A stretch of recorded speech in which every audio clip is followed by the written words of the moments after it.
Ya, pemirsa, saat ini krisis air dan sanitasi menjadi salah satu tantangan besar bagi masyarakat dunia.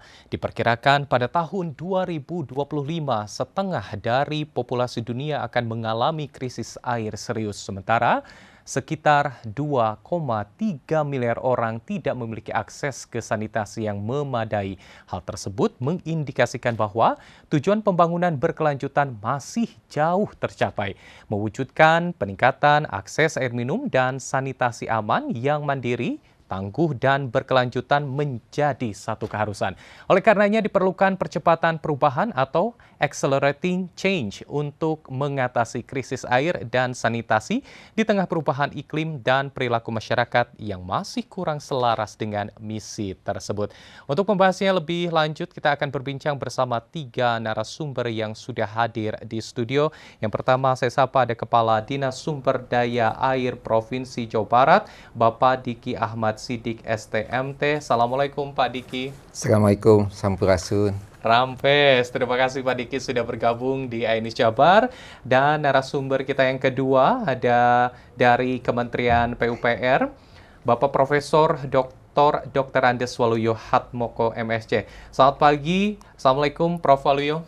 Waalaikumsalam, Sampurasun. Rampes, terima kasih Prof sudah bergabung juga di Indonesia Jabar dan juga bergabung bersama kami pemirsa ada Regional Manager USAID Ayuwas Tangguh, Bapak Dodi Suparta. Selamat pagi, Assalamualaikum Pak Dodi.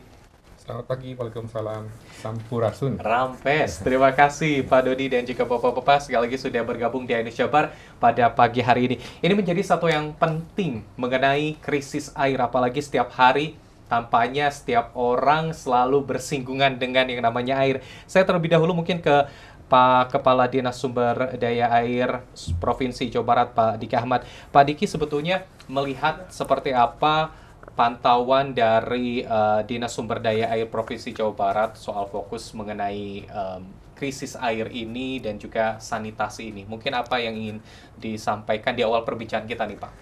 Iya, berkaitan dengan krisis air ya.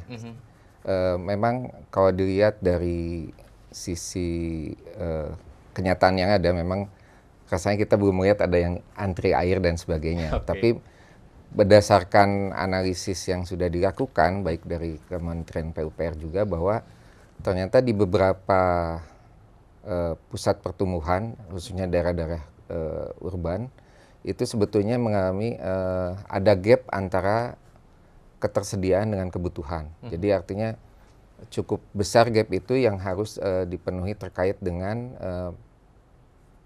pelayanan untuk air minum yang aman gitu ya.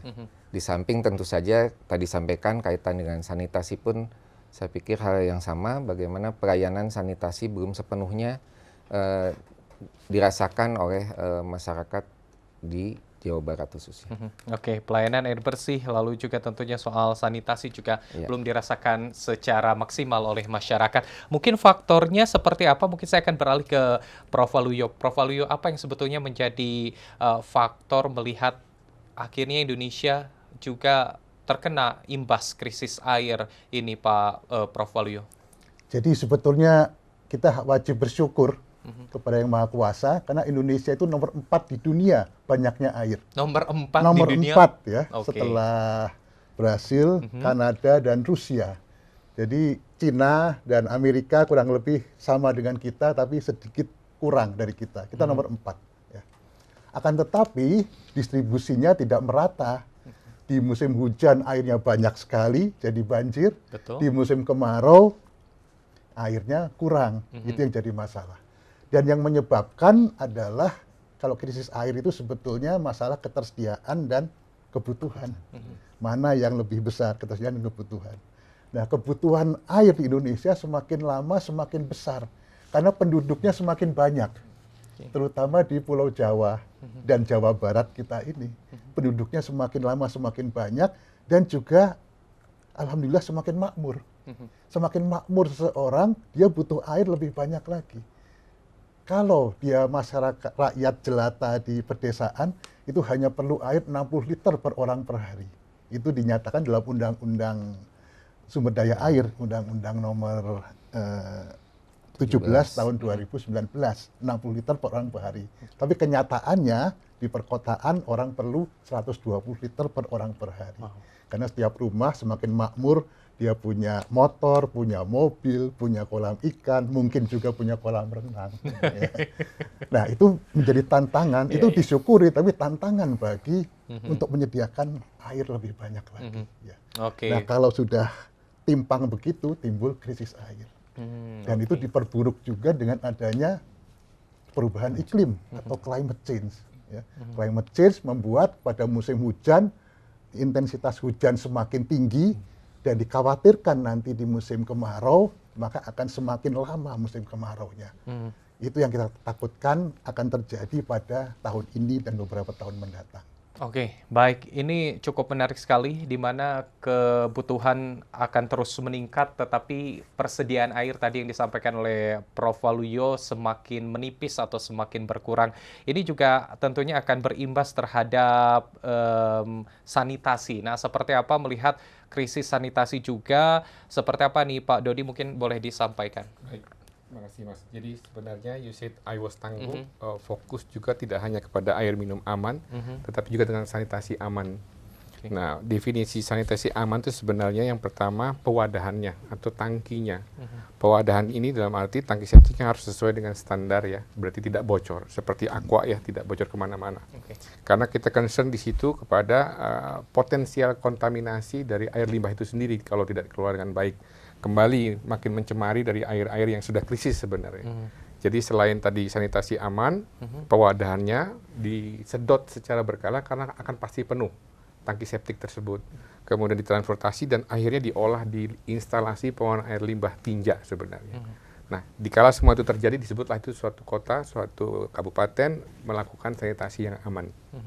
Oke, Ya, baik. Tapi tampaknya belum terjadi seperti itu ya di kabupaten kota, kalau khususnya mungkin di Jawa Barat.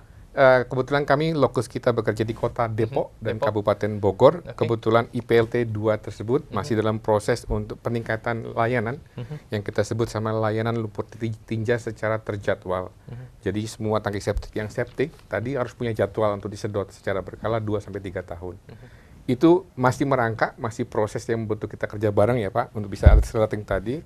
Tapi kami optimis ya, Bapeda Kota Depok, Bapeda Kabupaten Bogor semangat gitu ya untuk bisa mencapai itu. Di target kita sih sebenarnya sesuai dengan RPJMN 2024 nanti dan juga SDG nomor 6 di 2030. Oke. Baik, saya akan beralih kembali ke Pak Diki, Kepala Dinas Sumber Daya Air Provinsi Jawa Barat. Pak Diki, tadi permasalahannya cukup krusial, mulai dari air yang krisis, lalu juga sanitasi, pengolahannya belum maksimal seperti itu. Lantas, apa yang terus diupayakan, terutama langkah konkret yang diambil oleh Dinas Sumber Daya Air Provinsi Jawa Barat untuk meningkatkan kualitas air ini? Ya, terkait dengan artinya pelayanan air ini, ya, penyediaan air baku tentu saja sudah banyak program yang dilaksanakan, terutama yang didukung oleh pemerintah pusat dan oleh Kementerian PU terkait dengan pembangunan infrastruktur untuk penampungan air. Kita tahu ada beberapa waduk yang sudah beroperasi baru, dan di dalamnya adalah sekaligus sebagai penyediaan air baku. Selain untuk irigasi, di dalamnya ada penyediaan air baku untuk RKI, rumah tangga, kantor, dan industri. Jadi itu salah satu untuk upaya juga. Selain tentu saja, selain kegiatan tersebut, tentu saja yang paling penting adalah bagaimana kita melakukan edukasi kepada masyarakat kaitan dengan program penyediaan air ini. Salah satunya ya edukasi tentang cara penghematan air dan sebagainya. Di samping juga tentu saja dengan kondisi sekarang yang sudah canggih, artinya tentu saja pemanfaatan teknologi pun itu menjadi salah satu bagian dari program yang ada di dinas, terutama berkaitan dengan hidrologinya, penanganan hidrologi. Oke, nanti kita akan lanjutkan kembali pemirsa perbincangan kita, terutama lebih lanjut seperti apa dampaknya apabila memang krisis air ini tidak ditanggulangi secara serius dan juga terutama tadi yang sempat disampaikan oleh Prof. Waluyo adalah ketika musim penghujan, banjir, musim kering, kekurangan air. Nanti kita akan bahas lebih lanjut seperti apa dampaknya. Tetap bersama kami dalam program iNews Jabar.